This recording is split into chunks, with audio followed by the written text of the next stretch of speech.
I'll now ask Brigadier Mike Calmes to come forward. Brigadier Mike's known to many of you. He's in that similar space within Army Headquarters.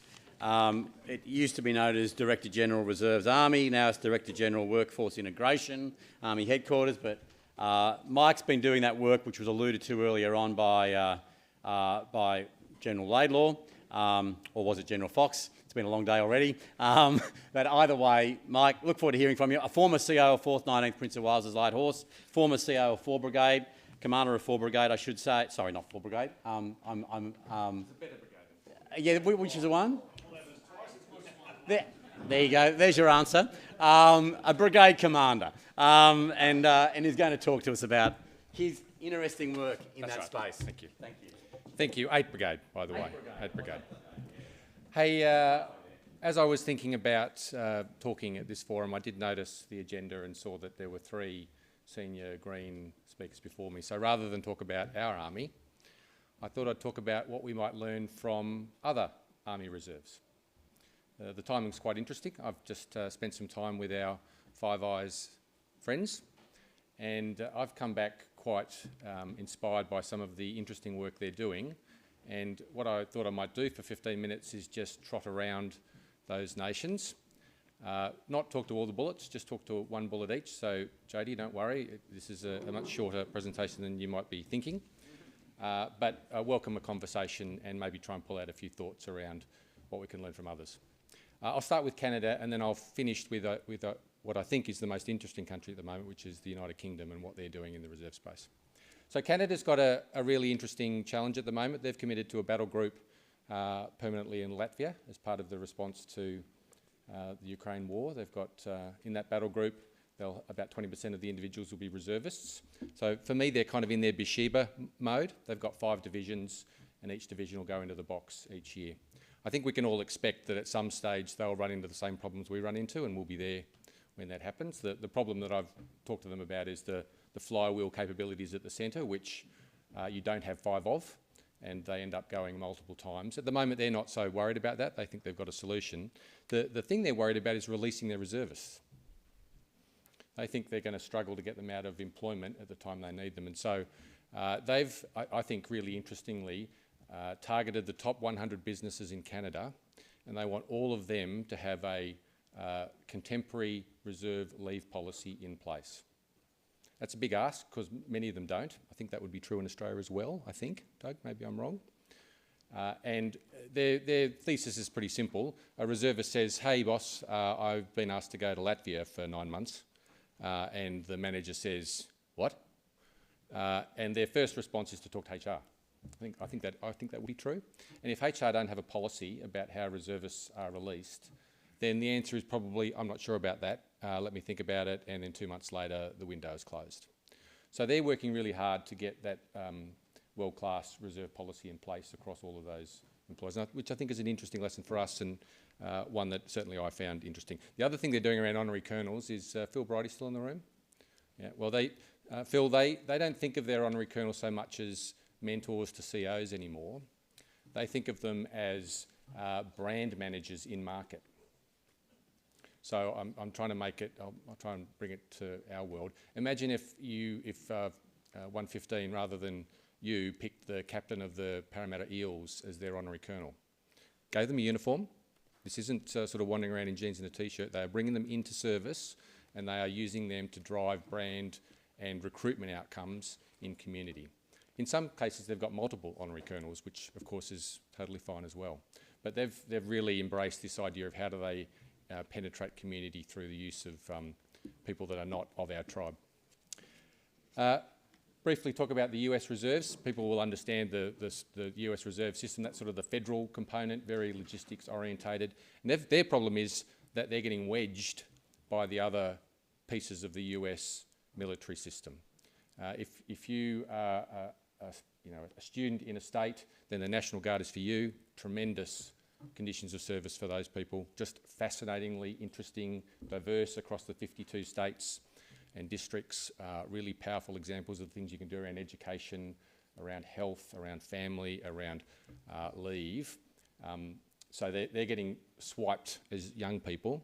And of course, if you walk past the Bunnings and you're sort of approached by a regular recruiter, they're taking you to the active component. And so they're kind of wedged between those two competitors in their world, and they're trying to find a way to attract what they need. They need about 200,000 good people, just the 200,000 to sort of fulfil their mission. What they've done, and I think we've sort of explored this, if Brett Challender's in the room, this is a sort of a scaled example of the BHP model. They're saying, hey, rather than people, you know, walking off the street and being interested in me, I'm going to be interested in businesses that have the sort of people I want. So they've gone to particularly high-end logistics, engineering, transport businesses and said, are there divisions or components of your workforce that can work to our lifestyle, which of course we all understand is, you know, they often get called out for long periods of time to go and do things around the world, and they're doing big deals to try and attract those people. I think that's another interesting story for us and one that we should be exploring and understanding at the scale that they're doing. And I know Brett and BHP is a good example that we can talk to. I won't dwell on the US National Guard. I think I've already spoken about it. It is just a wonderful example of how you get young people into uniform. They just trap them around the education story over there. Some states give away university tuition for free. All of them give some level of HECS, equivalent of HECS support. As I said, wonderful education, wonderful health, family health outcomes, really great leave arrangements, and a leg up to your first job if it's in that state. They just do a really good job of that, and I really do feel like there's a lot to be learnt there around particularly that young component, you know, getting the 16-year-old to sign on for life. New Zealand's a tough story. Maybe it always is. They've taken an in-year $130 million kick, and so everything's getting pretty hard there.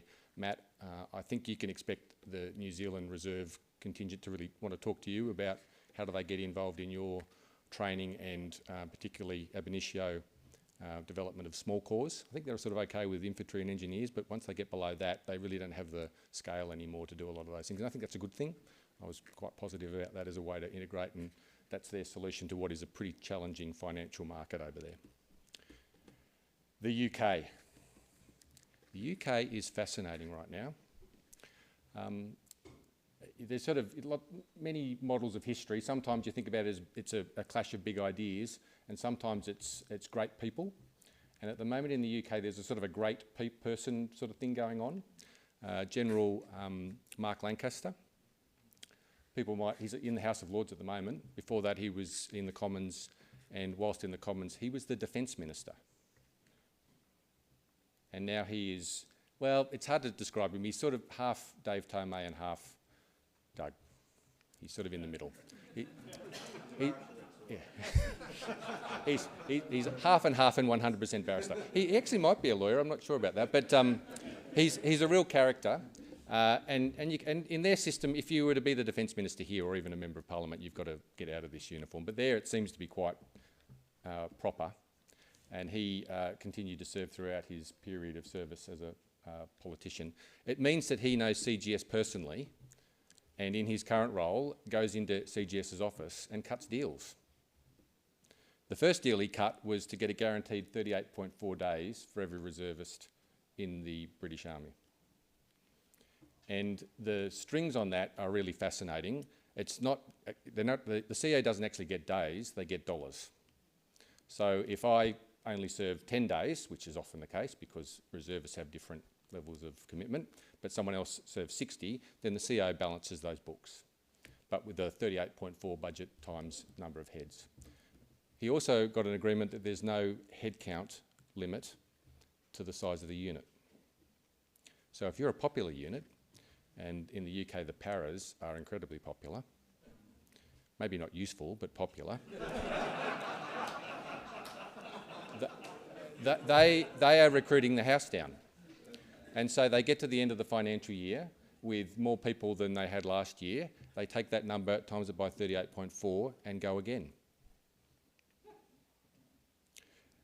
They've not, I mean, the current, when you ask him how does that work in a budgetary sense, a bit like us, they've never really bumped into their financial ceiling because they've been so under for so long that there's plenty of headspace. And at the moment, more people is better than less, and that's how they're solving it. They do have challenges around, they've moved a lot of their units around in terms of role and mission so much now that it's kind of hard to know what some of these depots actually do. But if you've got enterprising CEOs, they are being rewarded with more budget and more people. To me, that's a great example of putting the solution next to the problem.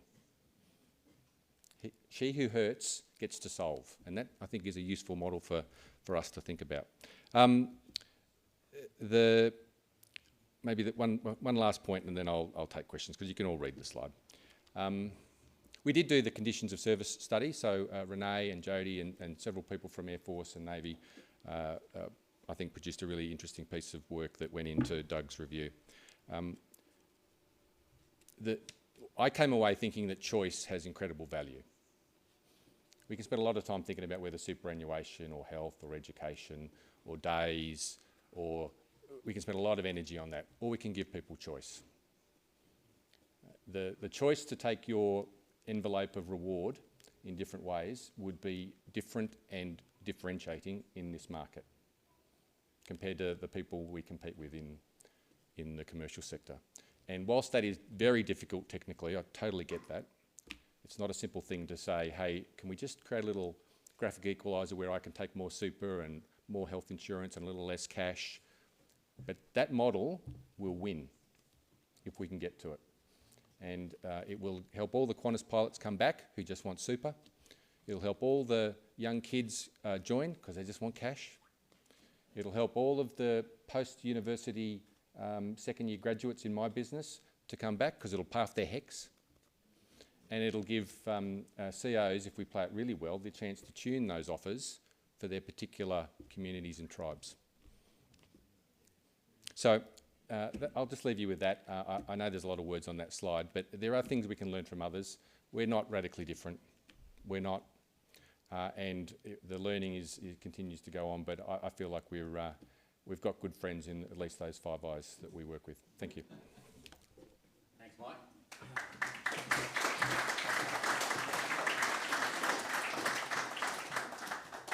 Questions? Mike, here's one from the online community. As a senior KPMG partner, we like you like a brother. Do you feel big Australian business would release reserves to do more moving forward in defence of Australia, or is profit king? No, I'm not. Well, I don't think so. I mean, I can say that, and you either believe me or you won't. But agility is king. Cyber's the example, and I think we heard a really good story. If we can send people back better to employers and to families, they will sign up. And the cyber offer, and I think the space offer as well, offer us a chance to do something with those people, give them a skill, give them insight into threats and responses and things that are incredibly valuable to Macquarie Bank or Westpac or BHP or Rio or Linfox or Qantas. So we've got to start to think about what is our value add back into that system. If we're just going to have a shootout on profit or how much I pay people, I don't want to. That's a bad game. I don't want to fight anyone on pay packet. Yeah, absolutely. Any other questions? Thanks, Mike. For others that don't know me, Tom Nairn, Commander 5 Brigade. A couple more comments and sharing some experiences, if I might. Just in relation to that last question, I was at the Victorian Reserve Employer Support Awards the other night, and there was an employer there who stood up to receive an award, and he said, "This is fantastic." He said, "I've now recruited my 5th reservist, and the ADF is training them for me." It's fantastic. So, you know, that's the view of some out there, which is terrific. Just on your slide around the Kiwis, I just want to share some work we've been doing with New Zealand, essentially under the auspice of Plan ANZAC that the 2 Chiefs of Army signed last year. So last year the 5th Brigade had some Kiwis come over and work with us. They participated in an exercise, and that was the start of some work we've been doing. In New Zealand, so they talk about their regular force and reserve force, as you will well know, but just for the benefit of others, the Kiwis have come to the realisation that they cannot achieve the mission that their government requires of them, notwithstanding the recent budget cuts, without the reserve. So for the first time in 18 years, this year, the reserve force came together and generated essentially I'll call it a battle group minus, it was a combined arms activity supported by aviation and armour and a whole bunch of other capabilities. First time they've done it in a long time.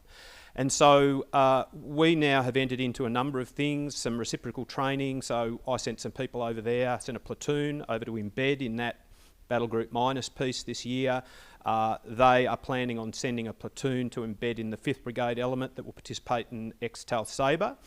And at a smaller level, we're conducting what we call micro engagements. So for instance, the last few weekends, over the last couple of months, we've had small groups of Kiwis coming over to participate in events, both field training events and also things such as the Royal New South Wales Regiment Conference. And so that engagement is going on, and we just see that as something we can continue to build and grow, not just to support them, but also to support us in terms of learning from them and working with them in the future. As an aside too, we're also looking at some work around officer training, what we can do to support them, but also generate capability in the graduate officer space much more quickly. Really great, Tom. Yes. Look out, another lauding. Sorry. I'll brace myself.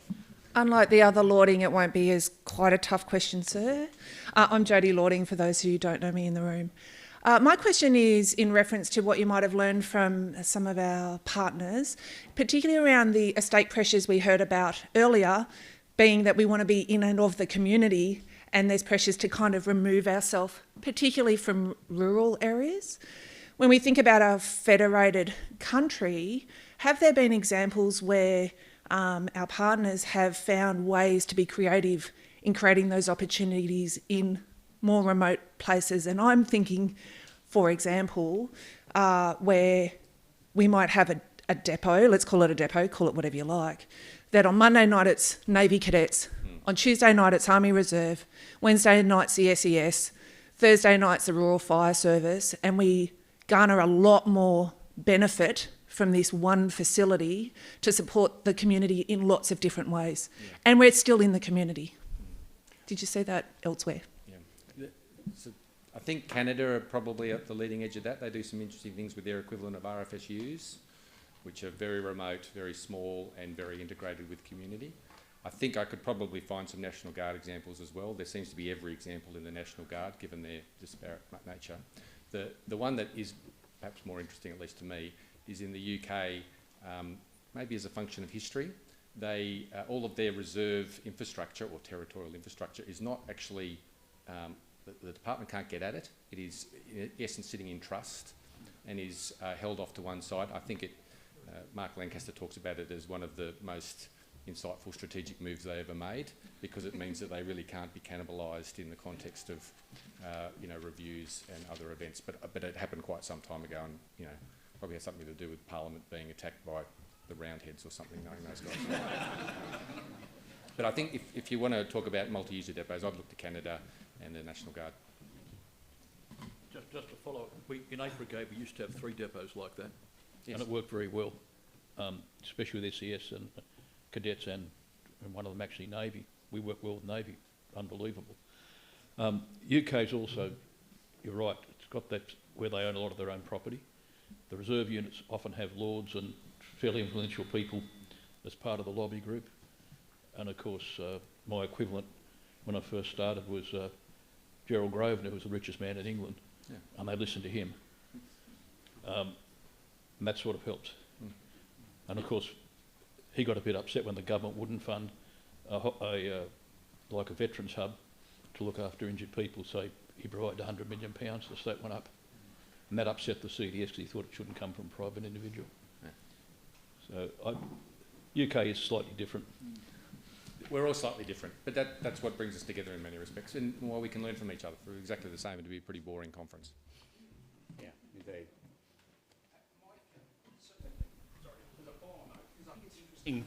When you're talking about the UK model, so what do you think are the barriers that we have that are preventing us from executing quickly, being more dynamic and achieving the same sorts of outcomes? I mean, how do you think we should get after it? We're not, I think institutions like all of those are at their most dynamic in crisis, and our crisis is not of the same character as the UK's. I don't think it's not easy to really understand how difficult their financial situation is. Nuclear submarines, the deterrent, has carved off such an enormous portion of their budget that they have almost no ability to flex Air Force or land capability decisions. And whilst they stare at what's going on in Ukraine, they committed to a reduction in army numbers and are doing it. It's just, and because they have no agility across their equivalent of the defence budget. I'm really off script here now, but one of Mark's comments was, get submarines out of your defence budget. It cripples the decision making because you simply can't inch it. You can't say, oh, you know, there's no scrimping $1 billion here and $1 billion there when it's a nuclear reactor in Adelaide. And that's what they've discovered. And of course, it's not an easy asset to send to fires or to Moroccan earthquake release. It doesn't do that. So more of the burden falls onto those smaller slices of your integrated effect in land and air. It's an interesting case study. Any other prompting, leading questions? Or not? Sir? One more. Two more, and then we might... Go by the mic first. Yeah. Sorry, thanks, sir. Ken Simmons, MUR. I had the recent benefit of 2 years in the UK on exchange in that model, so I appreciate some of the stuff you're talking about. We obviously can't win the fight for recruitment on dollars alone, as you alluded to, and you don't want to get into that battle. When a person's got a cost of living crisis, they've got the opportunity to join the reserve or go work at Bunnings or a construction site on a Saturday morning. We're not winning that fight. Is there appetite to provide CAs with more flexibility to enhance that value proposition? And I'm thinking specifically in terms of invigorating adventure training and other types of things which offer something different that the person can't get from an equivalent provider. Well, it's interesting you mentioned adventure training because that was a topic at a very recent Deputy Chief of Army committee meeting where he is trying to bring back quite deliberately some of that non-pecuniary benefit to people. And it's actually interesting how difficult it is for him to get that onto the agenda. You kind of always imagine that senior leaders, they can kind of get things done without a lot of challenge, and the more you observe it, you realise that he's constrained in many ways. But I think, at least in that individual, I can see someone who really gets the fact that service is not a cash decision. It's about a much broader set of reward, and some of that reward is in adventure training or in ceremonial or in the opportunity to go and serve in other parts of the world, and he wants to bring that back into the proposition. So I think we've got leaders, at least in Chris, but also I'm sure in Simon, who want to do that. But as you know, we basically ran that to the ground, and to build it back up again costs money. But I think you might see some pleasant policy decisions which enable CAs to do that again. I'll come back to you if I've got some detail on it, which is useful. And one more for Mike before we... John Howells, I'm from Roosie. Great tie. Yes, one of your former units. Just to talk about that, there's an example now of how the community is involved with defence on defence base. At Lancer Barracks, we've got 203 RCU, we've got a platoon of SUR, we've got the headquarters of the 1st 15th. In addition, on that barracks, we have a museum. The museum building is owned by the volunteer group who run the museum, and it is the most popular attraction, tourist attraction in Parramatta by number of visitors per annum. And we've got the stats to prove it. And if anyone's not doing anything tomorrow, and you'd like to come out, on the Tankodrome, we will be driving the first Matilda tank that landed at Balikpapan on the 1st of July 1945. Now, we'll give you a special rate of $60 a head to come. Sounds like a bargain. Thank you so much. Thanks, everyone. Thank you, Mike. Cheers.